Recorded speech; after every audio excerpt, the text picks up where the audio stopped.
The entire history of Islam, 570 to 1453. Before the rise of modern nations, before the Renaissance transformed Europe, before the great empires of the world reached their peak, a message emerged from the deserts of Arabia that would forever change human history. This is not merely the story of a religion, it is the story of prophets and kings, of scholars and warriors, of cities built from sand and turned into centers of knowledge, of triumphs that shook continents and tragedies that brought civilizations to tears. It is the story of Islam, from the birth of Muhammad in 570 CE to the fall of Constantinople in 1453.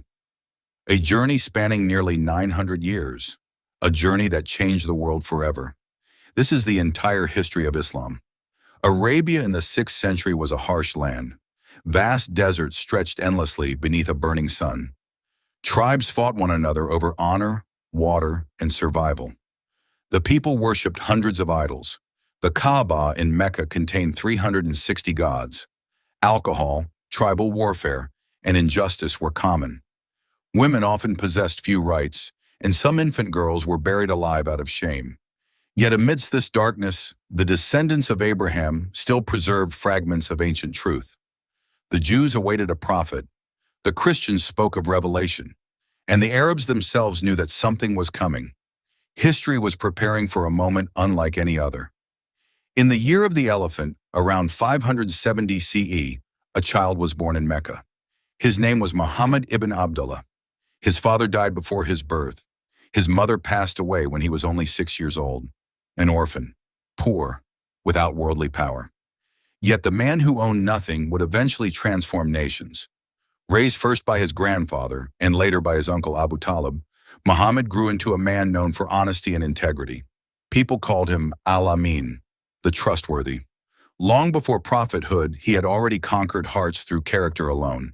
At the age of 25, he married Khadija, a wealthy and respected businesswoman. Their marriage was built on love, loyalty, and mutual respect. She would become his greatest supporter, and soon her support would be needed more than anyone could imagine. Muhammad often retreated to the cave of Hira. He looked upon his society with sadness. The corruption, the idol worship, the injustice. He searched for truth. Then one night in the year 610 CE, everything changed. An angel appeared, Gabriel. The command came, read. But Muhammad replied, I cannot read. Again the angel embraced him. Read, again he answered, I cannot read. Then came words that would echo through history. Read in the name of your Lord who created man from a clot. Read, and your Lord is the most generous, who taught by the pen, taught mankind what they did not know. The final revelation had begun. The last prophet had been chosen. Human history would never be the same. The first person to accept Islam was Khadija, then Ali ibn Abi Talib, then Abu Bakr, then Zayd ibn Haritha. The message spread quietly, one believer at a time. But when Muhammad openly proclaimed that there was only one God, Mecca erupted with fury. The Quraysh saw Islam as a threat, not merely to religion, but to their wealth, their traditions, their power. Muslims were tortured, some were killed. Bilal was dragged across scorching sands. Sumayya became the first martyr in Islam. Yet they remained firm because they believed that truth was worth suffering for. In 622 CE came the Hijra,